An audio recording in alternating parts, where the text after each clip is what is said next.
redu, bom jaz zdaj naredil napoved, pa lahko začnemo, ne? Ja, meni je prav. Ja.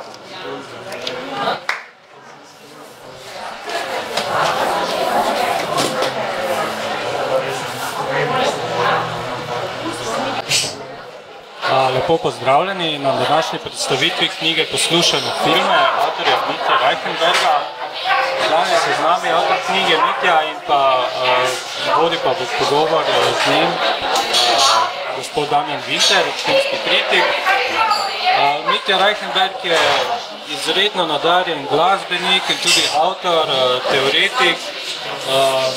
Ukvarja se tako z glasbeno produkcijo, kot tudi z teoretskim delom za to produkcijo. Jaz bi kar predal besedo našima tu v pogovor. Izvolite. Ja, tako, Mitja, pozdravljeni v Mariboru. Dober dan. Priložnost je, bomo rekli, tako ravno pravšnja.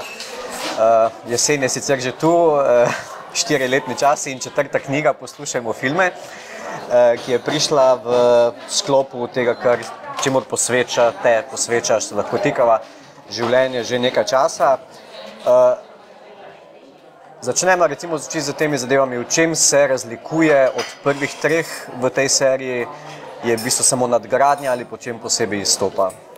Ja, razlikuje se seveda po tem, ker te knjige sledijo letnim produkcijam filmov.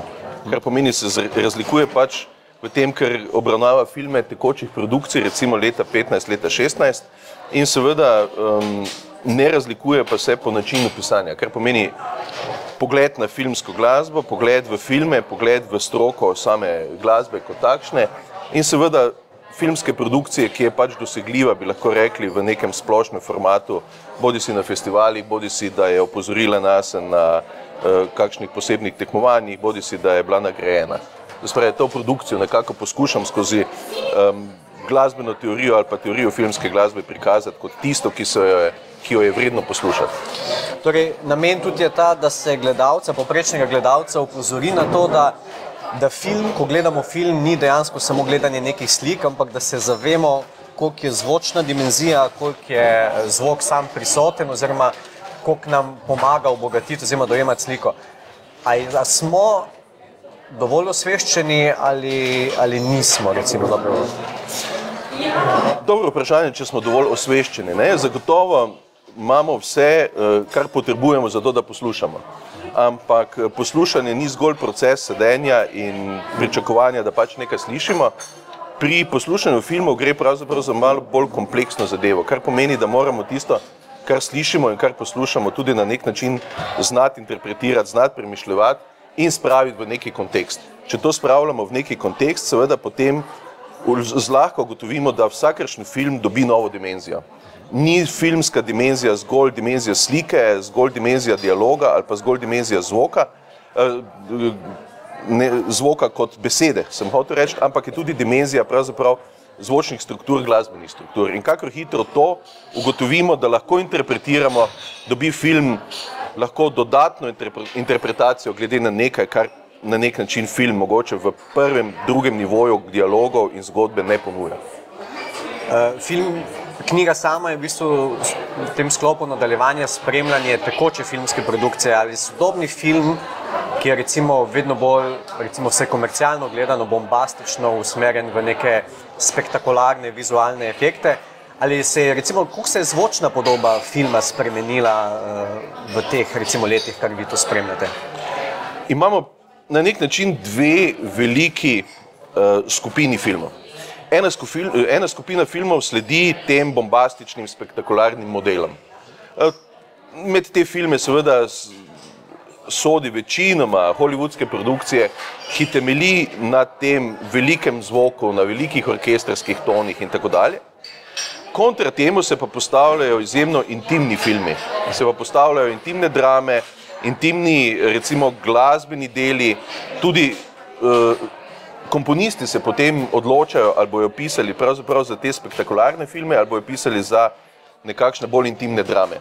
Zdaj pa tako, če gledamo, da svet poganja kapital, potem je sigurno tista produkcija, ki pripelje v kinodvorane večje število ljudi, uspešnejša po plati, recimo, kapitala.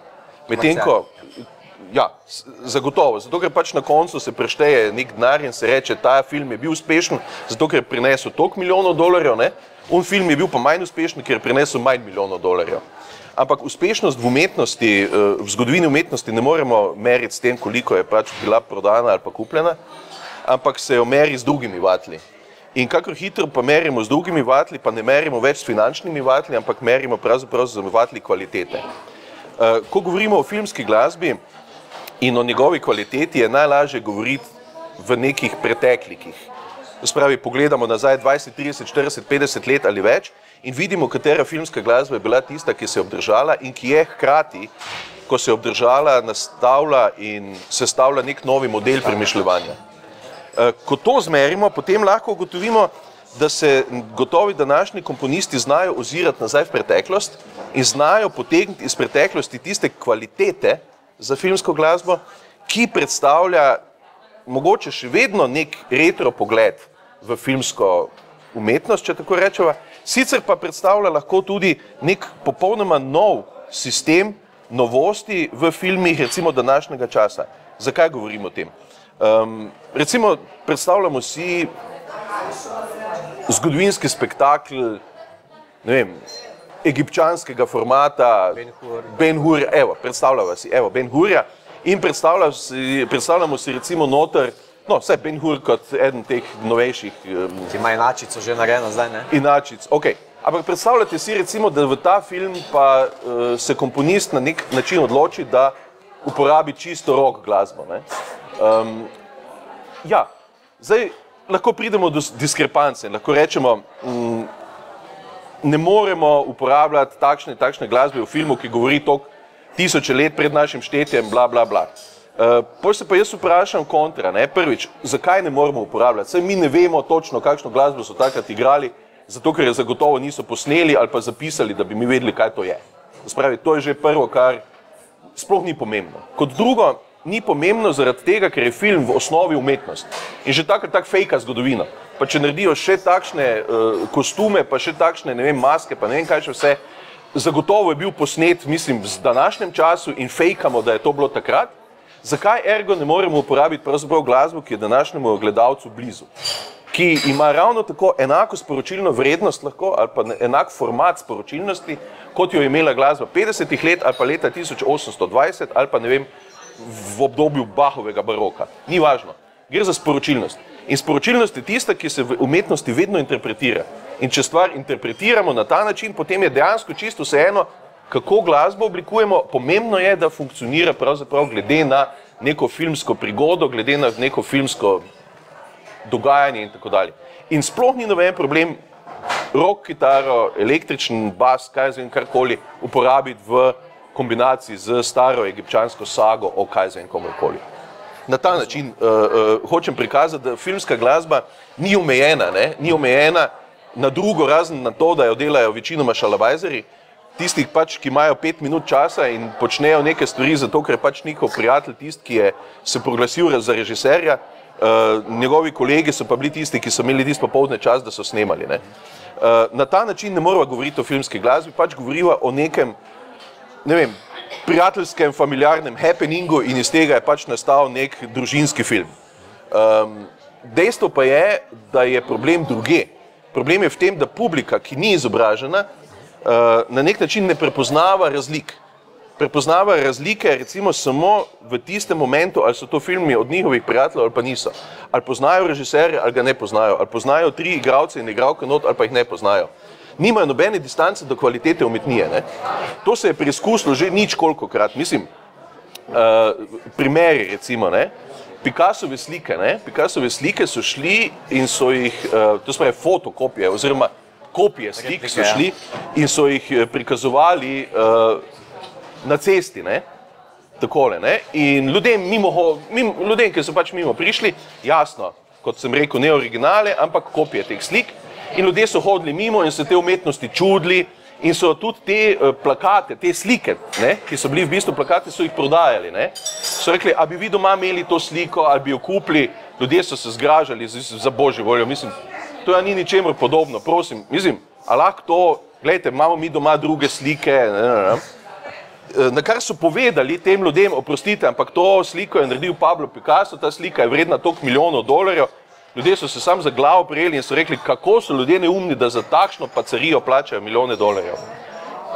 Ko pa izve nekdo, da je Picassova razstava v galeriji, da se bo tam pogledalo, ne vem, pač te in te znamenite Picassove izdelke, so pa ljudje pripravljeni plačati še in še denarja za to, da grejo na ogled te in te razstave, zato da lahko prinesejo domov katalog razstave in da lahko o tem povejo, da so bili na Picassovi razstavi.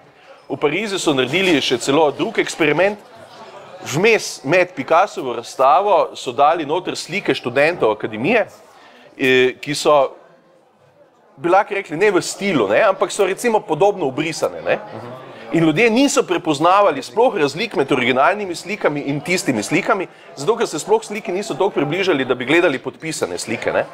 Ampak preprosto so bili del velike Picassove razstave in so občudovali slike študentov akademije na enak občudujoč način kot Picassove slike, zato ker so bili preprosto prepričani, da je to to.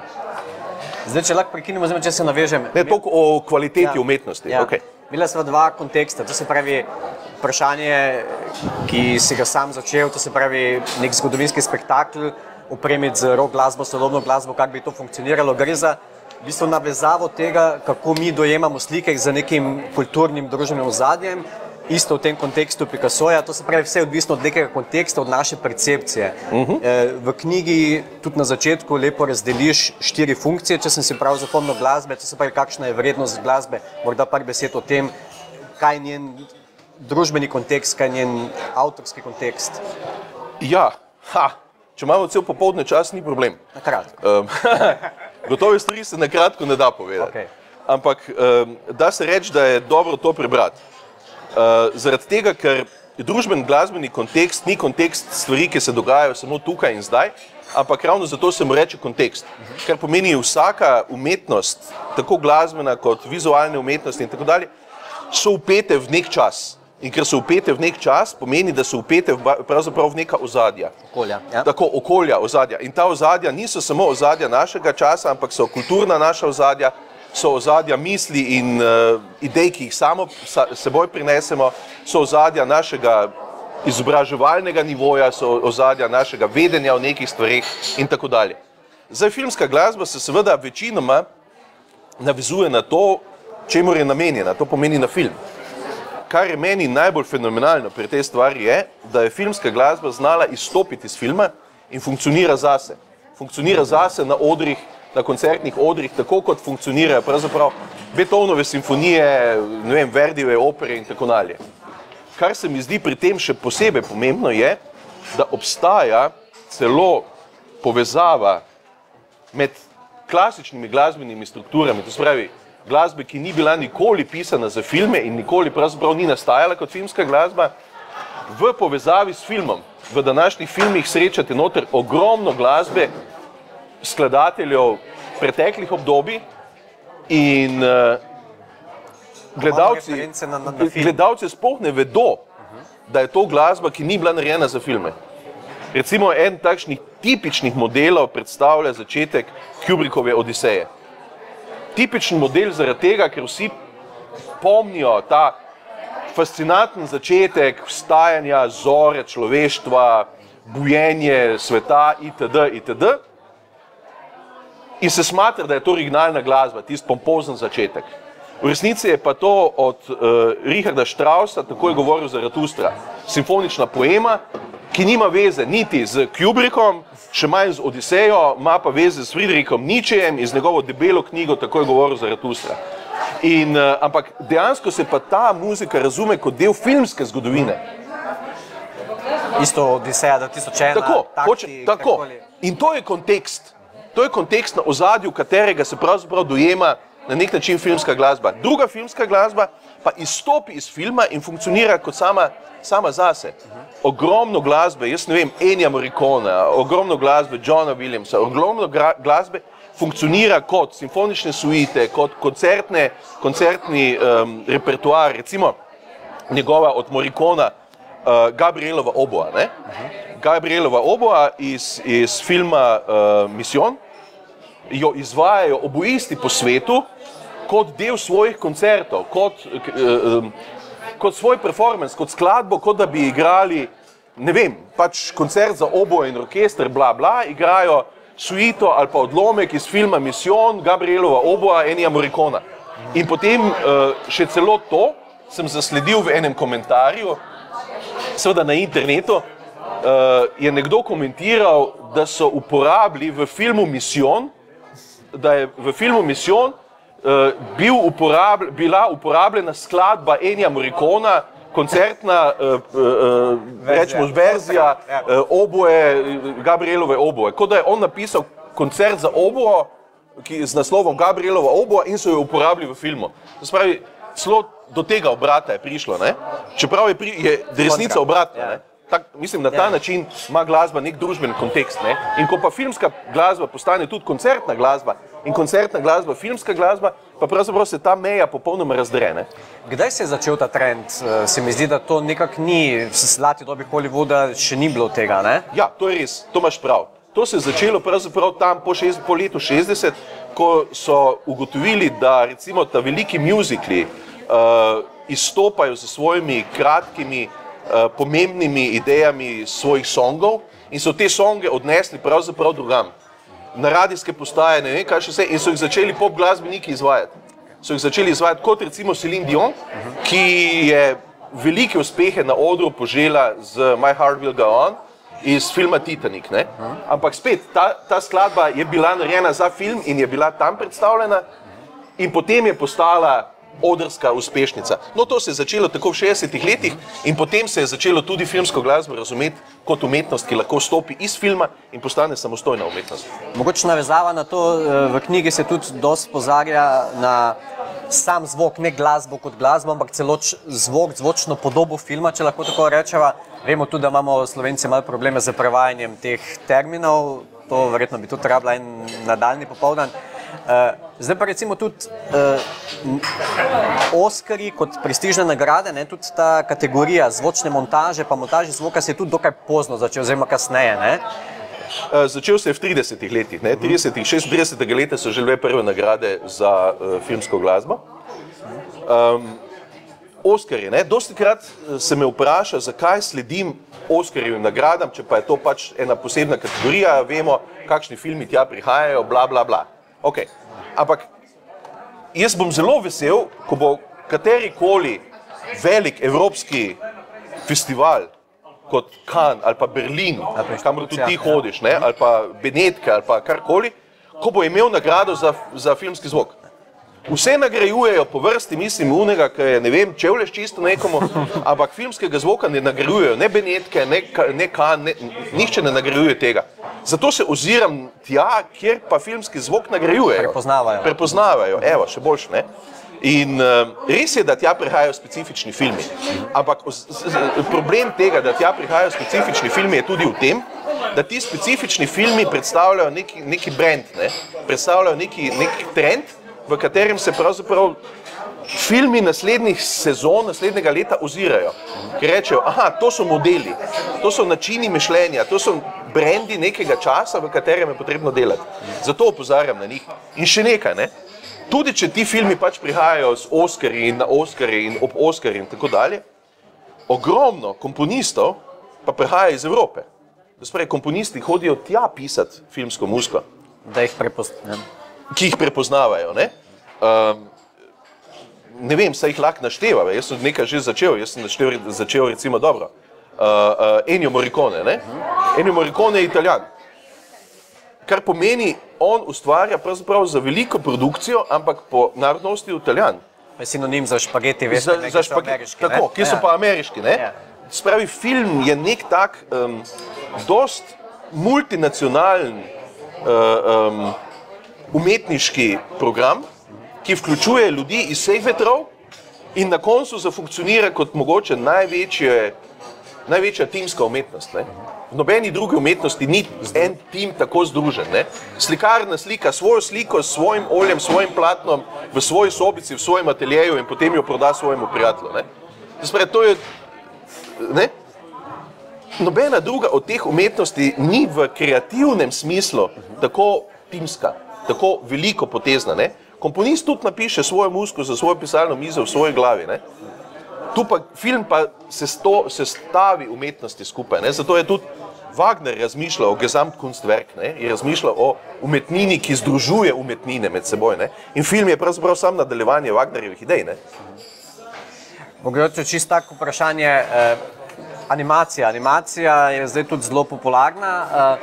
Tudi, zdaj, če bi jaz prav spremljam, so se tudi malo spremenili ti trendi glasbene podlage pri animiranih filmih. Ne? Ker včasih je bilo jasno, ko je Disney lansiral neko risanko, je bilo se bolj vedlo, treba je, ne vem, 6 songov udarnih, potem ostalo.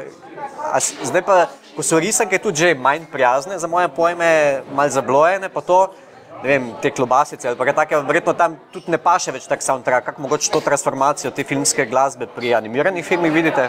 Vidiš? Ja, Disney je naredil svoj trend glasbe. Za njega so pisali skladatelji, res da različni skladatelji, od Alana Menkena do Hansa Zimmera in tako dalje, ampak kaj je pri Disneyju? Ne?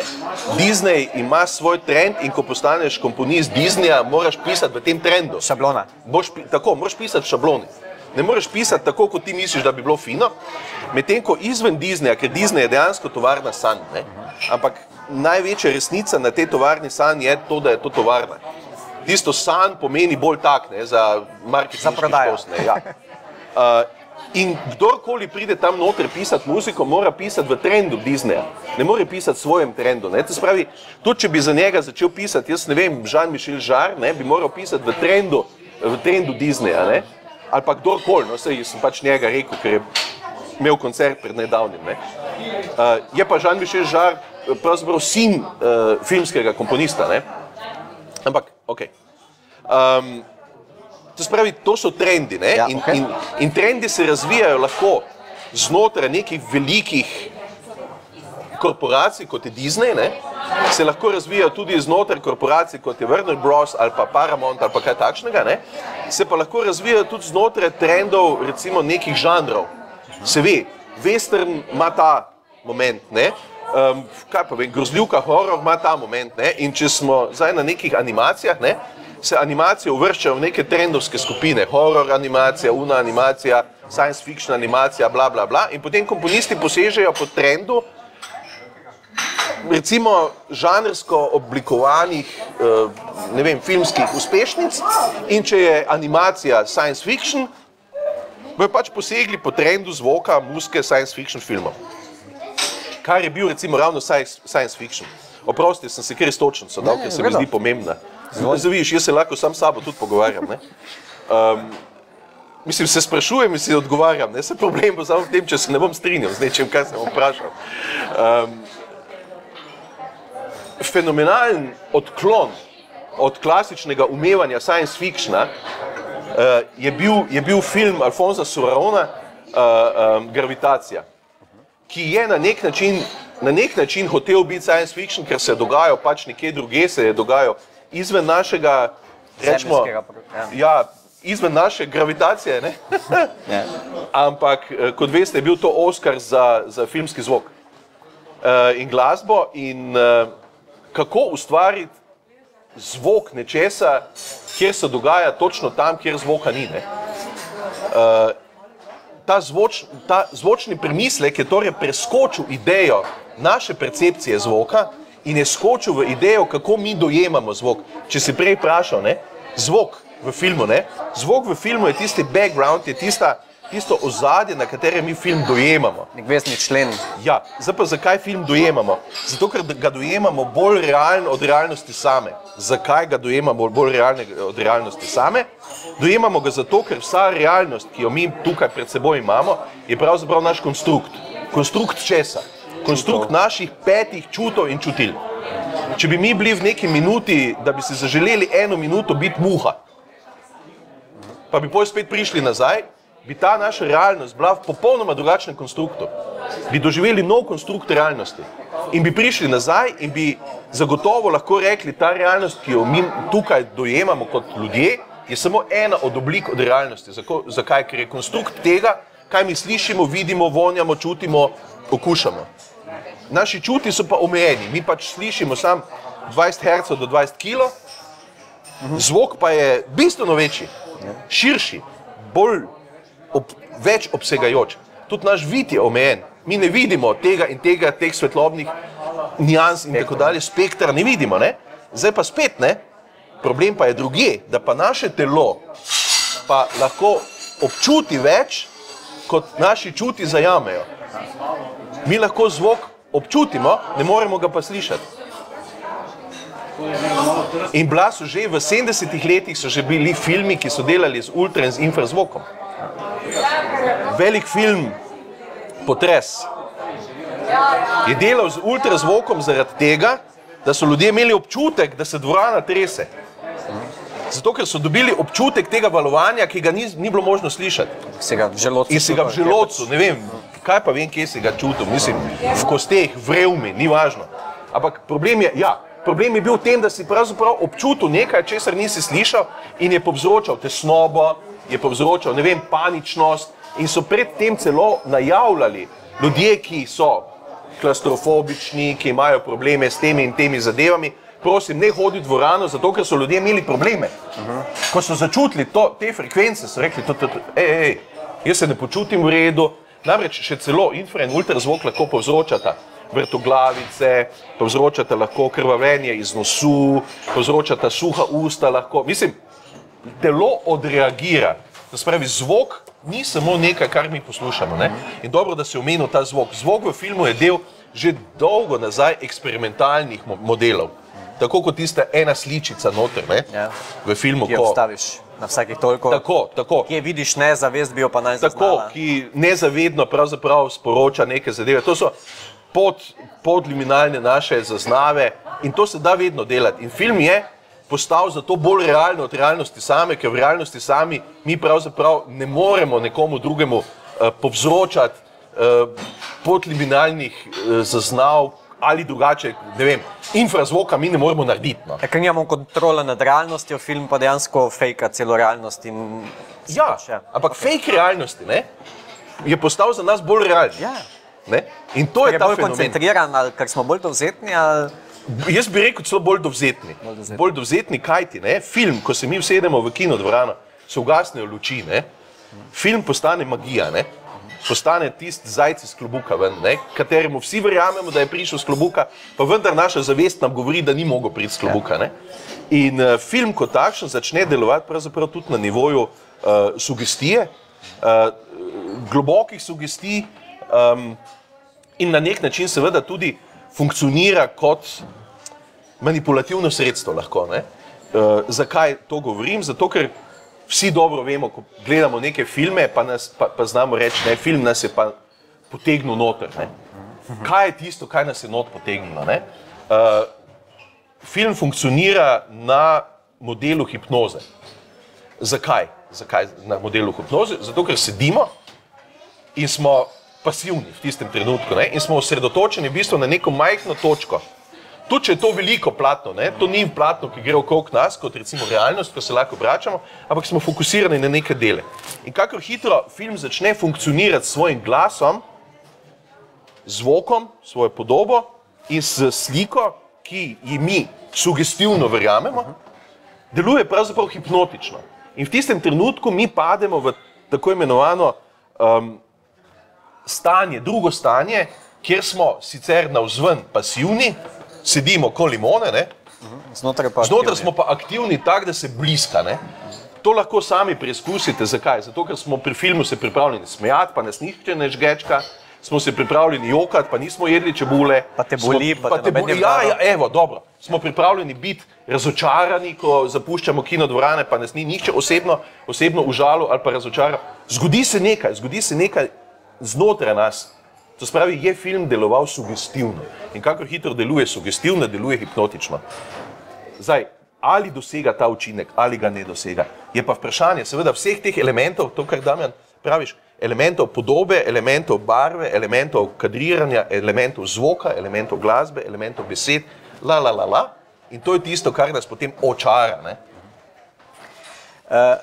Ok, morda še to, recimo prej smo to razliko določila, na eni stopni filmska glasba, film kot takšen uporablja neka klasična dela in potem je pa kontraefekt, ko nekaj, kar je bilo napisano, kar je bilo ustvarjeno za film, izstopi ven.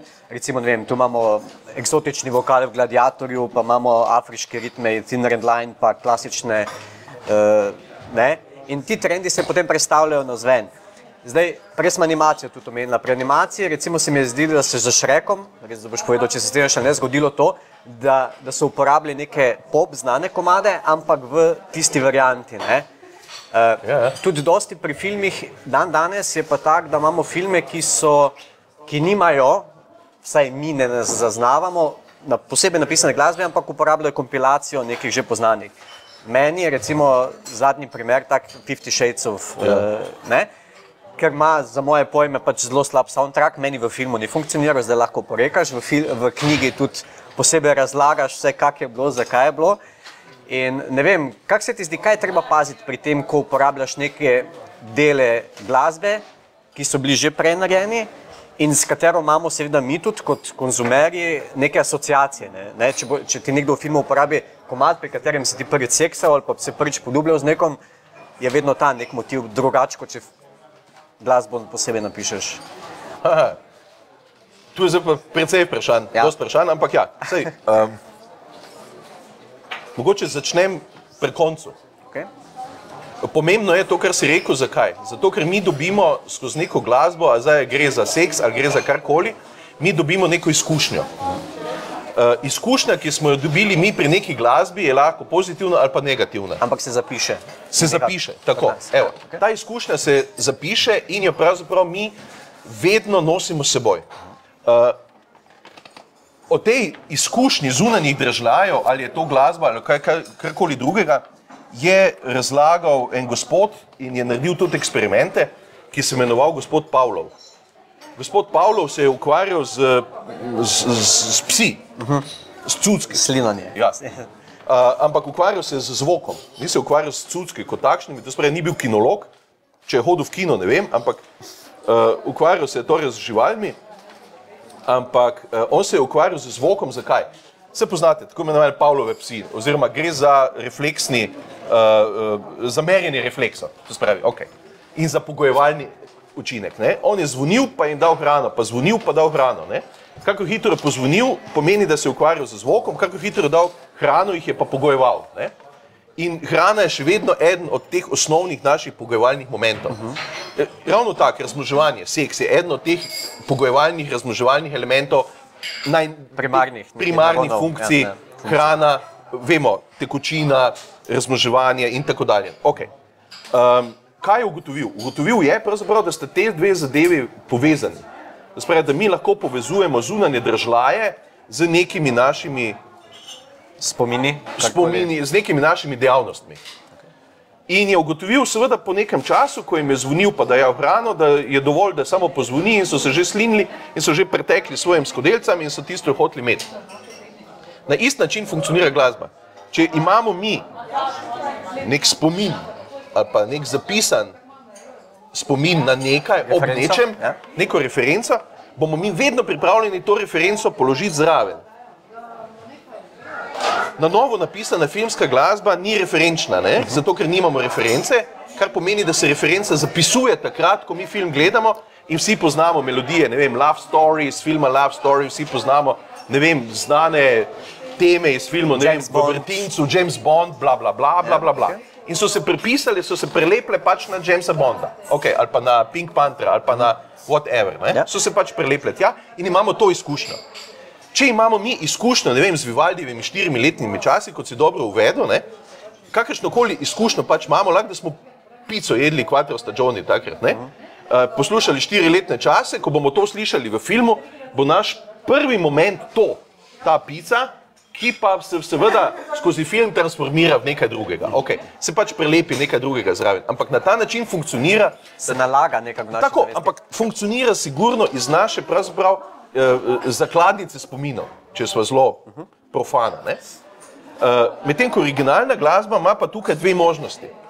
Ali gre v popolnoma novo smer in mi ne moremo reči, ja, imam spomin na to, ampak je čist nova, ali pa posnema nekaj. Ko začne posnemati in omenil si Shreka, ne? Gregson Williams, ne? Je tam komponist Shrekovih prigod, on posnema in fenomenalno posnema pravzaprav pop.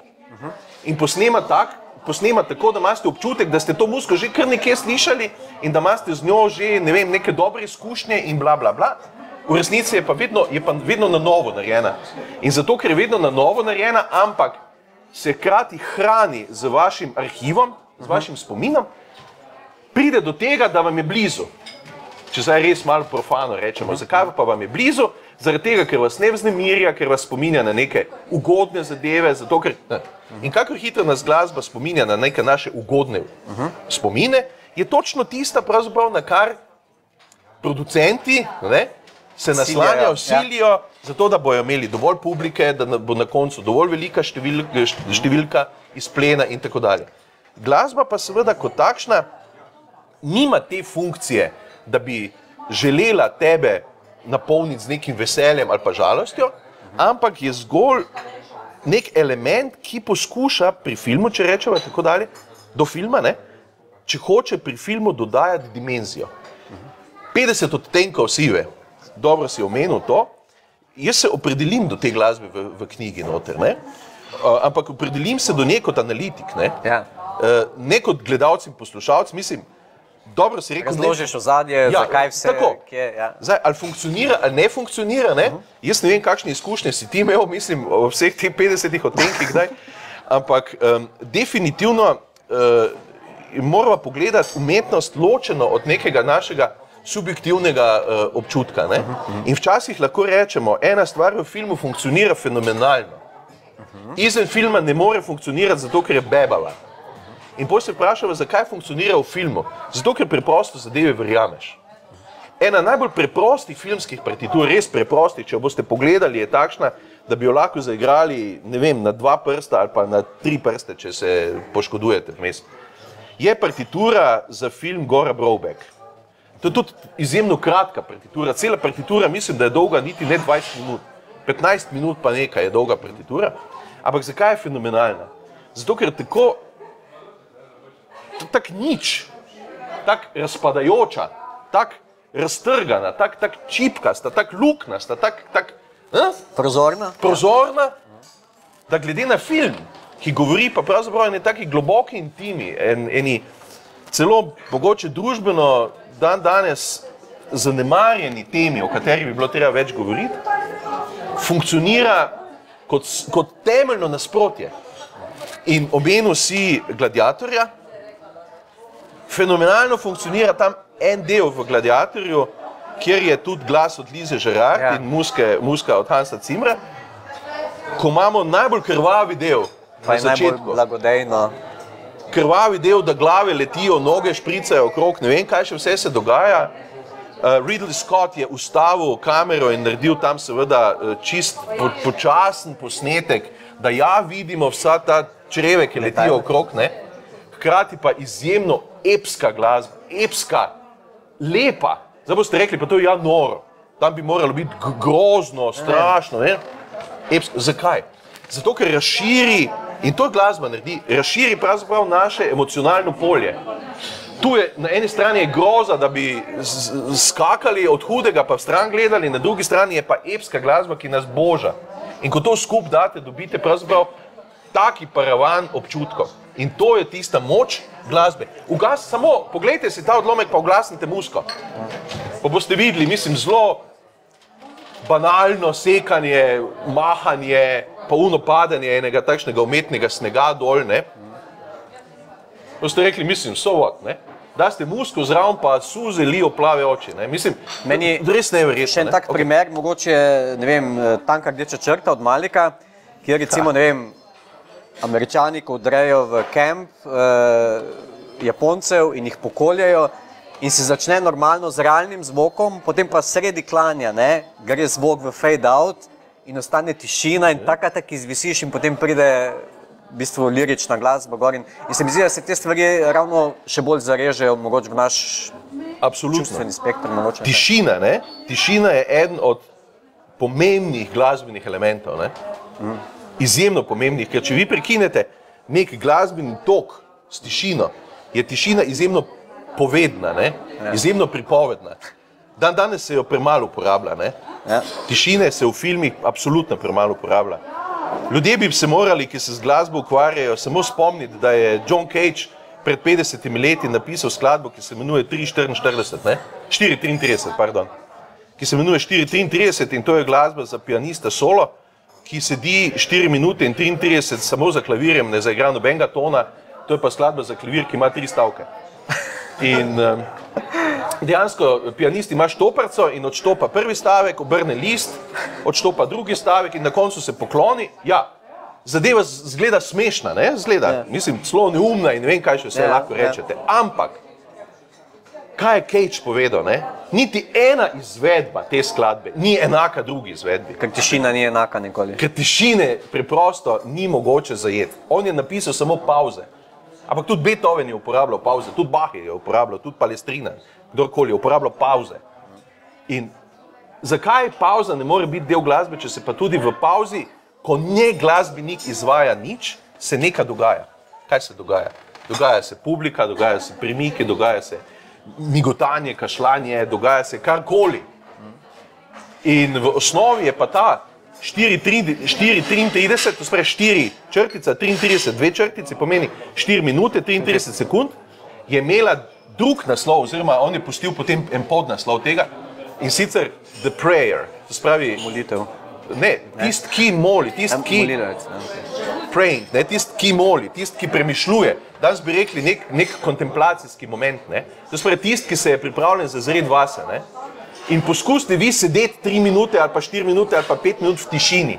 Kaj se začne dogajati? Ne? Začne se dogajati, da se nam misli začnejo vrteti in začnemo iskati neke stvari vas v sebi. In Cage je opozoril na to, ne? To spravi, tišina v filmu funkcionira ravno tako, kot najbolj bombastična glasba ali pa najbolj, kaj se vem, kakšna, epska. Malik, dobro, okej. Ok, mislim, da je v umetnosti in umetnost ima neko to vlogo, da to darja, čeprav sodobni gledalec ima pa probleme s tišino, ne? Probleme s tišino nima samo v dvorani, ampak tudi v vsakdanjem življenju, ker se mi zdi, da vsakdanje življenje, vsi smo obremenjeni z entavžnimi impulzi, zvoki in ljudje enostavno strah ali ne, mislim, ko ljudi, ne vem, ko jim vzameš mobitel, ko jim sklopiš vse, kar je okoli njih, postanejo nervozni, ne vejo se kam samo početi. In verjetno je to tudi en razlog, zakaj je sodobna tudi filmska glasba, tako kot naše življenje, polna nekih zvokov, tudi če ne glasbe, nekih zvokov, drži to. Se strinjam. Popravil bi te sam v tem, da nima to sodobni gledalec problema, to ima sodobni človek. Človek, ja, ok, se strinjam, ja. Problem s tišino najdete vse posod. Postavite človeka nekam, brez nekega impulza zvočnega, kaj zvem kakšnega, boste videli, da rata nervozen. In ta nervoza izhaja iz tega, ker nima zunanjih držljajev. Ker današnji človek je najbolj srečen, če dobiva zunanje držljaje. Bodi si zvočne, vizualne, ovakšne, onakšne. Če pa jih ni, pa ima občutek neke tesnobe, nekaj narobe.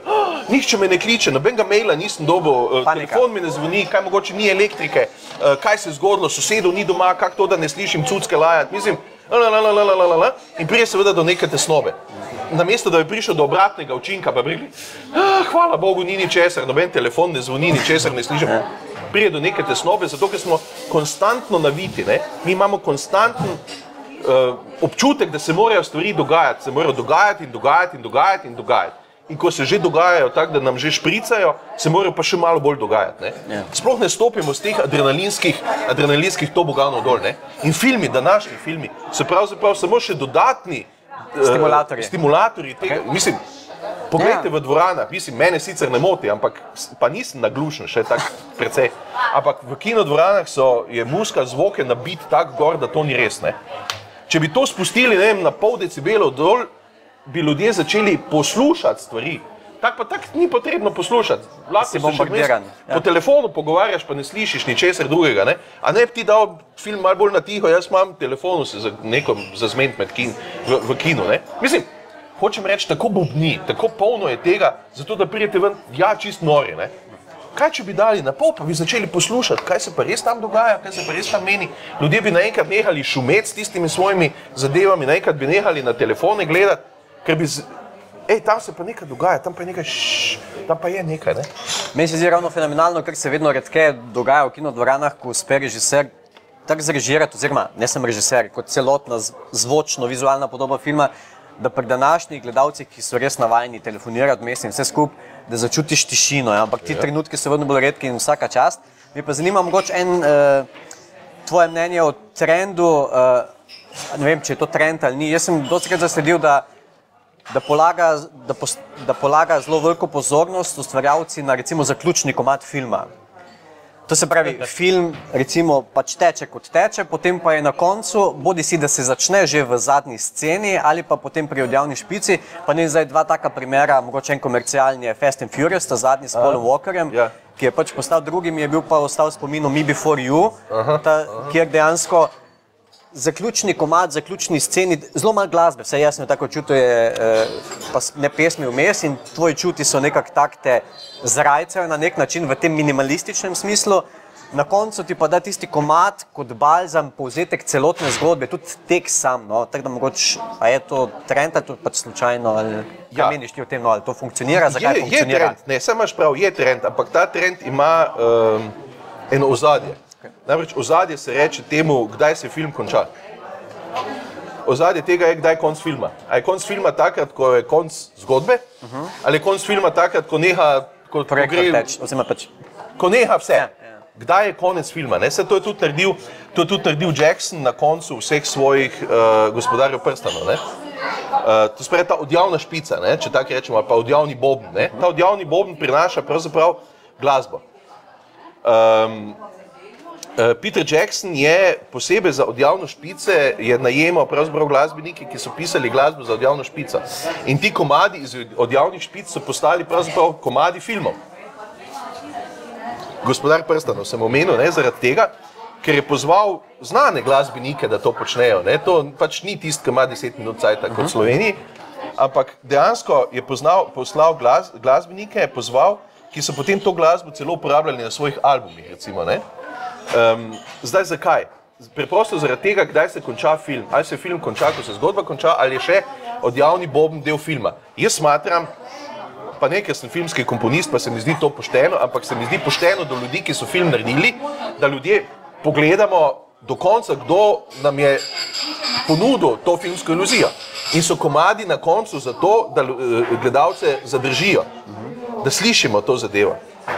Eden takšnih večjih uspehov je bil tudi Francis Ford Coppola, njegov Dracula, kjer imajo na koncu ta song za vampirja, Annie Lennox.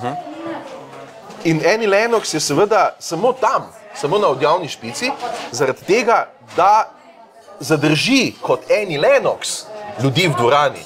Tudi če ne berete tistih napisov, kdo je tam, pa kaj ni, pa kdo bo, pa tehnična ekipa, ampak Annie Lennox je kot komad in ko je Annie Lennox ta komad dala za film, oziroma naredila za film, je bil narejen za film, je naredila tudi videospot za ta film.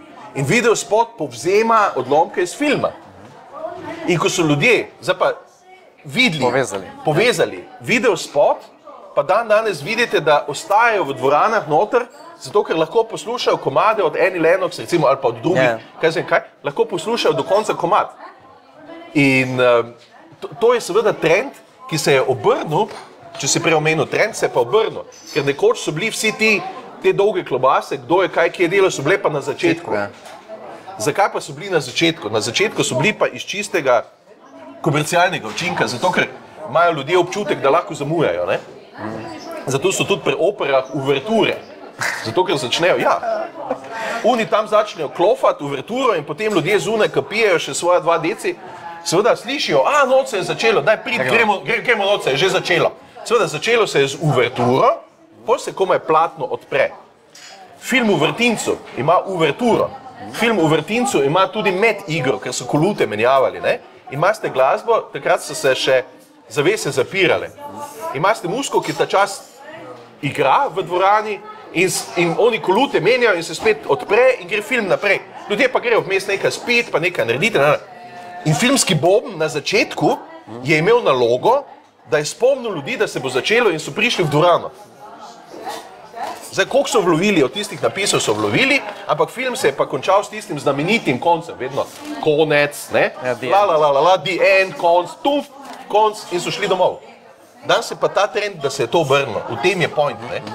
Danes se pa film začne, če se spomnite takoj, ne? Pridete v dvorano, buf, prva dve sliki sta že, ne? Pa imamo še en trend, ki je pa trend Bondovih filmov. Ko pa je na začetku neki prolog, pa še glasba uvodna vedno, ne? Tako. Ko pa imamo prolog filmski, pa po 10-15 minutah se film konča, pa se začne špica, ki je ful dolga, špica, ki je dolga. Za znano glasbo vedno. Ker takrat vas pa več ven ne spravijo, ne? Takrat ste pa not, pa vas ujamejo, vas primejo za vrat, pa vam povejo, kaj imajo za narediti. Ok, ampak ti dajo dobro animacijo, na javne špice pa še komad je ponavadi. Mislim, oprosti, ampak Bondove, jaz sem malo fan Bonda. Čeprav ta zadnji meni ni všeč, ampak dobro. Jaz sem fan Bonda. Ne Bondovi film. Mislim, komad, ja, okej. Jaz zdaj govorimo o zadnjem Bondovem komadu, ja. Ja, no. Okej. Osebno mnenje, ja. Okej, ne, sej, okej. Ampak gre za principe, kako principi delujejo, ne? In Bondovo muziko ne smemo pozabiti, ne? Je Monty Normanova tema je, ne? Noben hudič ne ve za Monty Normana, ne? Noben ne ve za njega, ne? Tisti ta dobri vejo za Johna Barryja, ne? Ki je naredil orkestracijo te muzike, ne? Monty Norman, mislim, kdo je to, ne? On je naredil temo od Bonda, ne? Tisto znamenito ta-da-ta-dam, tole temo, ne? Ta motiv je on naredil, ne? To je fenomen v filmski industriji, ker je že od leta 62 popolnoma enak. In vse franšize, Brokoli, ne? Vse franšize zahtevajo od komponistov, da je to del filma. Ne morete pisati filmske muzike za Bonda, ne da bi citirali tole. Lahko predelate, lahko igrate zaradi mene na frulico ali pa na... Aranžma spremeniš karkoli, ja? Na karkoli, ampak to mora biti not. To mora biti not. In to je franšiza, ki se vleče od leta 62. In to je fenomen. Ampak tak fenomen lahko naredi samo glasba. Kaj ti? Menjavali so se že vsi, Bondi so že različni, režiserji, Q je že... Negativci tak ali tak, ja. Petkrat, ja, negativce pobije po poti. Mislim, vse se je že menjavalo, čist vse. Samo muzika je pa še vedno ostala. Kako to? Ker je to tista rdeča nit, ki pelje takoj čez. Zdaj pa kaj je filmska muzika še tu? Kakšen učinek še ima, če tako rečem, ne? Če vi posnamete film v vaši kuhinji ali pa v kleti, ni važno, ne? Posnamete šalabajzersko, tako kot se snema, je dovolj, da vi uporabite ta glasbeni citat, Bondov glasbeni citat, bojo gledalci takoj, absolutno takoj, začeli iskati povezavo med neko pripovedjo nečesa ali pa nekim filmskim dogajanjem in idejo, ki jo prinaša Bond. Ja, ker sem sprožil podzavesti ta proces, ne? Nezavedno. Ja. Žena sva bila v 15 let nazaj v kino, nekaj takšnega. Sva gledala en slovenski film, ne bom izpostavljal, pač en slovenski film, ki je bil narejen v maniri slovenskih filmov. In tam pač nek avto naredi vum tak čez platno, pa v drugi smeri vum, ne. V dvorani nas je bilo, mislim, gužva je bila, jaz mislim, enih 19 noč sedelo, pa tako z nogami na stolih, pa čakali, kaj bo v filmu. V tisti temi, no, tako avto pa tretjič, tako vum, pride mimo, pa se en zadere v dvorani, tadam, padam, naredi noter, ne. Mi smo se režali, tako smo se začeli režati, zato ker je ujel točno ta štos, ne. Da je dal kontekst, pravi. Kontekst je dal, zakaj niste uporabili vsaj dobre muzike, jebenti, če že nič drugega ne štima, ne. Jo bom pa jaz kot gledalec dodal zato, da ujamem kontekst tega, kaj ste s tem bi moralo biti, ja, rdečim avtom hoteli, ki se tu hitro vozi mimo nas. Mislim, ali se spomniš tega? Režali smo se ko opice noter, ne? In to je tisto, kar muzika, zato sem uvodoma rekel, ne, doda, nek kontekst doda, neko razlago nečesa, ki si jo pa gledalci tu noč sami naredimo. Se mi postavimo v kontekst, ne tisti toni. Mi zlepimo skupaj Bondovo zgodbo, mi zlepimo skupaj tega neumrljivega agenta, mi zlepimo skupaj, ne vem, vse za Britanijo, ne, in neko dogajanje, ne. In to je glasba, ne. Okay, o tem govori knjiga. Ja, slovenski film, to bi spet lahko imela en popoldne v tem času. Ne, Ampak zato rabimo 2 minuti, Damjan. Ne, okay. ne, hočem reči to, da je bila ena od manj slovenskega filma, vsaj koliko jaz vidim, desetletja nazaj, poleg slabih scenarijev, tudi to, da se noben za vraga ni z zvokom in z glasbo ukvarjal in zato se nam je zdelo odpiranje. Zdaj, če pogledamo ta kontekst, če pogledaš v enem hollywoodskem filmu, glih tako lahko nekdo vstopa v avto, pa mu traja, da pride, pa da nese vrečke iz avta v kuhno, ampak če je muska, tega ne opaziš. Pri nas se ti je pa vse vleklo, da ne rečem kam. In dobro, zdaj se to kaj spreminja ali ne, to boš ti povedal, žal nekaj strašno, ampak malo pa ne. Vse spreminja, seveda se spreminja. Nekoč so glasbo pisali komponisti, danes pa je vodovodarji. Okay. Torej vse spreminja. Z enim stavkom zaključila. To je dejstvo, to vse spreminja, kako da ne? Vredo. Če pogledate zgodovino slovenskega filma, oprostite, so jo pisali komponisti. Bojan Adamič, ne vem. Zato pa funkcionira tam. Milijavžnih filmov, jugoslovanskih filmov, Srebotnjak, bla, bla, bla. Mislim, lahko naštevamo komponiste, ki so pisali. In to glasbo še danes poznate. Danes poznate glasbo, ne vem, Kekčevo pesem, če smo zelo banalni, poznate, ne vem, Ples v dežju, poznate, a veste, poznate glasbe iz slovenskih filmov. A druge glasbe seveda pa ne poznate. Zakaj? Zato, ker delajo pač vodovodarji. V tem je problem. Ni problem glasbe kot takšne in potem seveda vsi rečejo, ja, slovenska glasba je slaba, zakaj pa je slovenska glasba slaba? Je seveda, če vam bo električar delal vodovodno inštalacijo, bo tudi vodovodna inštalacija slaba. Mislim, zato je slovenska glasba slaba. Slovenska glasba ni slaba zaradi glasbe same. Glasba sama ne more biti slaba. A veste, mislim, glasba ima še vedno tistih 12 svojih poltonov, zdaj pa naredimo nekaj z njih. V tem je point. A veš, v svetu pa še vedno komponisti pišejo glasbo za filme. Zanimivo, ne? Zanimivo, da tam še niso ugotovili te kombinacije, da bi jo, ne vem. Recimo, no? Ampak to je nekaj. Veš, glej, kar je meni najlepše, ne? Kaj, če bi se zmenili, da bi en dan na leto, takrat imamo dan ne vem česa vsega, ne, en dan na leto bi vsi ljudje na svetu počeli samo tisto, kar znajo. A si predstavljaš to, ta poseben trenutek? Nič drugega, to spravi, ti ljudje ne bi to delali, ampak bi delali to, kar znajo. Oni ne bi se s tistim ukvarjali, ampak se sam s tem, pa ne bi bilo dosti ljudi brez tega, ko ne bi vedeli, kaj početi ta dan?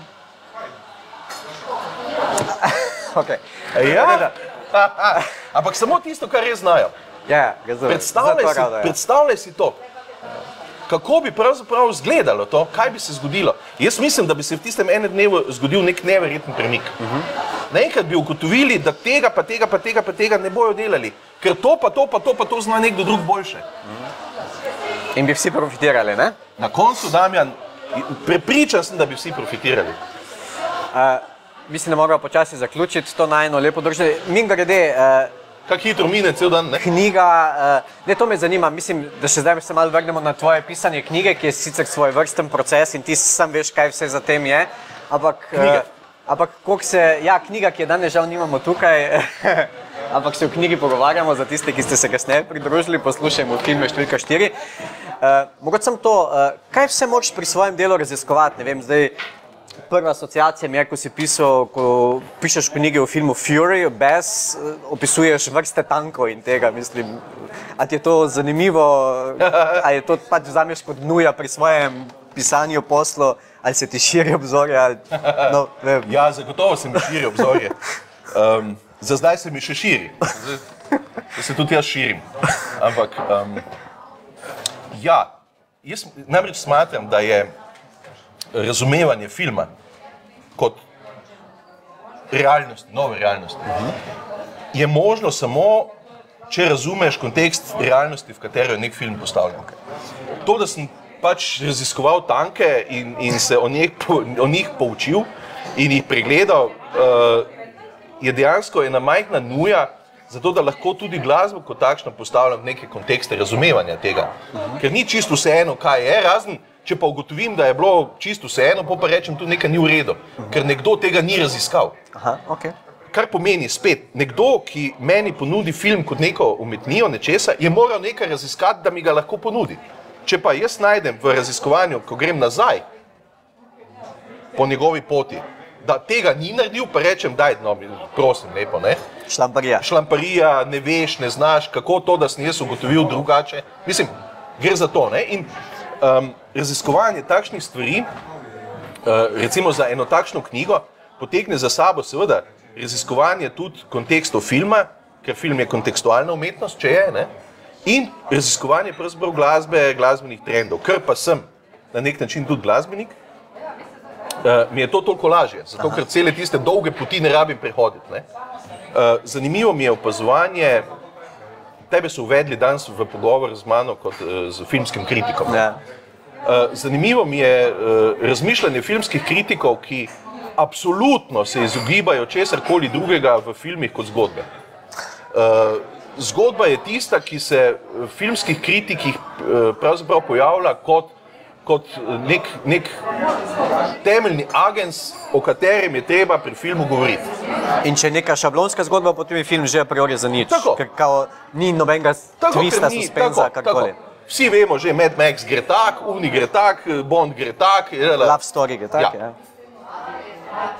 Če pa beremo pravzaprav, kako kritiki sprejmejo film, recimo v Cannesu ali pa v Berlinu, ti hodiš v Berlin dosti, ali pa v Benetkah, pa imate različne ljudi, ki film različno gledajo in ga na različne načine poslušajo. Imate zgodovinarje, ki se ukvarjajo s filmom, filmske zgodovinarje, umetnostne zgodovinarje, imate najrazličnejše profile, ki začnejo ta film opazovati in o njem pišejo. Imate pogovore s komponistom, imate razlage komponista glasbe za film, tega še tu ni bilo. In pač ni bilo, zakaj. Smo podhranjeni ali kaj, ali ni? Ja. Zakaj tega ni bilo? Jaz se vedno vprašam, zakaj tega ni bilo. Zaradi tega pravzaprav, ker tudi kritike ni, ker je ne more biti. Jaz sem tako vesel, da je ni. Zaradi tega, ker če bi se pa s tem začeli resno ukvarjati, pa bi težko en dober film, ki bi parametrov zadostil v Sloveniji našli gor, pa bi rekli, oprostite, z tega vidika ta film drži. Težko bi to naredili. Zdaj, to ni kritika filma kot takšnega, to je kritika sistema, ki pravzaprav je možen in zmožen pravzaprav to mrežo vzdrževati. Tako si na začetku rekel, tako kot je sam nastajanje filma v bistvu zelo neki sintetični, mislim, proces sinteze, združevanja različnih, tako bi moral biti tudi vse ta, kar spremlja, tudi presojo filma moralo biti na isti način kompleksno zgrajeno, to se pravi za vseh vidikov uskladiti, ne? Jaz sem pokazal tekom študija, ne, ker sem delal tudi s tujimi študenti, v glavnem na enem inštitutu. Smo imeli enkrat v gosteh enega režiserja, zato da smo lahko študentom razlagali neke strukture filmov in tako dalje. In sem pokazal en odlomek enega slovenskega filma. Spet, ne bom ga izpostavljal, enega slovenskega filma, ki je kao imel kar nekaj gledalcev, kar precej gledalcev, bomo rekli. To se pravi, dobil je vse tiste role, pa ne vem, papirje, pa kaj je moral dobiti. Okay. Žegn. Ja, ok. Pokazal sem odlomek dolg približno 2 minuti, 3 minute, zato da bi se razvila neka debata o tem. Jaz nisem nič sugeriral. Iztočnica, ja? Iztočnica, neka iztočnica, na kar me je ta režiser mi je rekel, je tudi pred študenti rekel, jaz bi pa rad videl film, fino, videli smo ta odlomek, a mi lahko pokažeš, lahko daš film, končno montažo filma, ne, ker to je groba montaža. Končno verzijo, ja. Ja, končno verzijo filma bomo lažje nekaj povedali. Tok stvari fali, ne, je hotel povedati. Ne mi kazati filma grobe montaže, to spravi tiste prve montaže, da vidimo, ali so posnetki pravi, ali ne. A lahko zavrti mi, prosim, končno montažo, ker na grobi montaži bomo bolj težko kaj se pogovarjali. Nihče ni nič sugeriral. Nihče. Jaz sem samo vstavil, tudi ni se vedelo, za kateri film gre, ni se vedelo, jaz sem sam rekel, iztočnica. Režiser je sam rekel, to je groba montaža, a lahko, prosim, končno montažo vidimo, da se bomo pogovarjali. Na kar sem jaz rekel, to je končna montaža filma, tako je bil prezentiran in to je narejen. Tisti režiser je tak sedel, tak rekel, no, probajmo se malo pogovarjati in potem smo šli tak res rdžavo, ne. Poskusimo tu, če bi tisto, pa lahko bi se še tu malo barve korigirale, pa ta kader je prekratek, je napačno postavljen. Potem smo se pa pol ure o tem menili, kaj bi bilo treba popraviti v tem filmu, ki je imel ne vem koliko zlatih rol, pa ne vem česa še vse. Pa jaz nisem ničesar rekel, kar pomeni samo drug pogled je bil to. Pripeljte enkrat noter, recimo, ne vem, kritike, ki bojo v Cannesu, na ogled 4 slovenskih filmov v Portorož. Pa pogledajte, kaj bojo napisali. O čem bojo pisali? Mislim, to je ta drug pogled, ne? In ne se potem, mi pa malo nojevsko tisto, ne, saj je dobro, saj na koncu ostane živa, ne? Ali pa saj pa je zmaga dobro, ne? Ali pa kaj takšnega. Ta kontekst. Kdaj smo nazadnje videli, ne vem, dober slovenski eksperimentalni film? Jaz se ga ne spomnim. Kdaj smo nazadnje videli en dober slovenski, kaj pa vemo? Akcijski film. Animiran film. Animiran, okej. Socializacija bika, ne? Je bil zadnji taki, res. Celovečernji, ja. Celovečerc, ne? Računa Cikorija in kafe, kot kratki so bili luškani, ja. Ja, ampak na song od Iztoka, ne? Ja. Je song gor nosil, več manj, ja. Je song sploh bil pogoj, da je ta nastala, ta animacija, ne? Mi glede ta nova verzija kratka z Vitorepčevih prigod, to je... Ne, okej. Ne? Ja, ampak o tem govorim. Kdaj smo nazadnje videli slovenski dokumentarni film? Kot da ti žanri, filmski žanri ne obstajajo, ne? Kot da je samo en žanr in to je igrani film. Ampak to je samo en žanr. Dokumentarni film, ne? Kje so? Ni jih, ne? Ok, za to lažbo, pa nekako zaključku... Knjiga pa je, ne? Ja, knjiga. Mislim, ni je. No, je. Ampak ni pa je. Dobro. Danes imamo, tudi to sva se prej pohecala. Dobro, jaz načeloma vidimo, da bi bilo še tavžen stvari za pogovarjati, ampak bi se ti zahvalil za vse skup. Za konec, kot zaključek, pač rečemo to, ok, nimamo dokumentarnega filma, imamo pa sorazmerno dober, ne dokumentarni, ampak igrano dokumentarni film, ki je zdaj tudi predlagan za Oscara, letos to je Houston Head. Problem, ok, pač kot nek sporno... Ne vem, če je samo Houston, ki ima probleme s tem filmom, ampak... Okay. Govorimo o odzivih, absolutno lahko bi mi da tudi razglabljala o tem. V glavnem pa si zaželimo, da bi ljudje se znali zavedati pomena filmske glasbe oziroma zvoka v filmu, ne samo gledalci v kinodvoranah, ampak tudi tisti, ki so, kot si rekel, zadolženi in za vzgojo kadra, ki bi znal to ustvarjati in pa tistih, ki sodelujejo pri filmu. Mitja, še enkrat, izvoli. Ja, jaz sem vesel, da se je založba odločila izdati 4. del te knjige. Seveda prvi 3 deli dokazujejo, da obstaja neka publika, ki to zna prebrati, ne? Hkrati sem vesel, da se ohranja ta naslov, ne? Poslušajmo filme, se ohranja pravzaprav še kot nek dejansko miselni eksperiment, ne? Filme največ gledamo, ne? Dost ljudi mene vpraša, a si že videl ta film in potem jaz rečem, ja, pa slišal tudi, ne? Spravi, ta poslušajmo filme je nek moment, nek pomemben moment, ne? Osveščanja. Ja, ker če ugasnete danes, ko gledate film, boste videli, da je dost pomemben element tisto, kar slišite. Poleg tega sem vesel, dobil sem termine z naslovom Poslušajmo filme, v Ljubljani sicer, v Trubarjevi hiši literature, ravno zaradi mojih knjig, kjer bojo enkrat na mesec potekali pravzaprav predavanja z naslovom Poslušajmo filme. Super. In celo leto, celo leto 17. cikl predavanj Poslušajmo filme, ki je temelj, oziroma ki izhaja iz tega temelja 4 knjig, Poslušajmo filme, ne?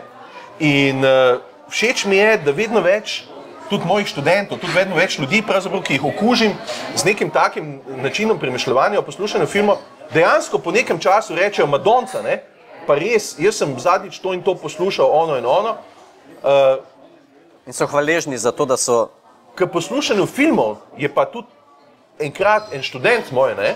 Po enem predavanju, ko sem jim pokazal, kako filme slišimo in kaj to pomeni, mi je teden dni kasneje, ko smo se spet na predavanjih videli, mi je rekel, veste, profesor je rekel, jaz sem to, kar smo zadnjič poslušali, še doma pol celi film šel pogledati, pa takšne stvari, veste, kaj se mi je zgodilo?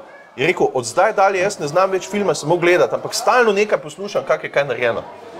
To je na nek način ta del, res da je film magija. In če je prava magija, mi odmislimo, kak je kaj narejeno. Tiste momentu, lahko pa nazaj analiziramo. In to moramo odmisliti, butasta ideja. Če je filmska glasba dobra, potem je ne slišimo, to je butasto, ne? Ampak o tem bi morali drugič govoriti. Ampak ne, da je ne slišimo, ne opazimo, ne zmoti nas In takrat je seveda ta Poslušajmo filme, ta knjižni serial, če temu rečem, dosegel tisti namen, kajti mi smo ozavestili nekaj, kar je pravzaprav bil del neke večje vsote umetnosti v filmu, smo ga ozavestili kot neko glasbeno umetnijo, kot nekaj, kar pravzaprav funkcionira na nivoju Dodali slišanja. vrednost, ja, tako. Tako, zato toliko hvala tudi založbi, toliko hvala Damjan tebi, da si bil pripravljen to knjigo prebrati, preglodati in mene tukaj imeti. No, meni je bilo veselje in kot rečeno, hvala za to, pa za vse ostale, ki vas zanima, pa če boste v Ljubljani, evo, lahko se bolj še posvetite temu večerih, ki si jih omenil, oziroma popoldnevih, kjer bodo ta... Mislim, da bojo večeri od 6 do 8, mislim, da je zvečer. Sicer pa knjiga, kot smo že rekli, v založbah, oziroma v založbi v knjigarnah Mladinske knjige zagotovo, oziroma v vseh ostalih tudi, kaj ne? Dušan, no? Tako da to je to. Še enkrat najlepša hvala in na naslednji, na 5. delu, ne? Vsem za obisk, ne, da nisva sama rabila klepetat, ne. Hvala, da ste se odzvali. Hvala.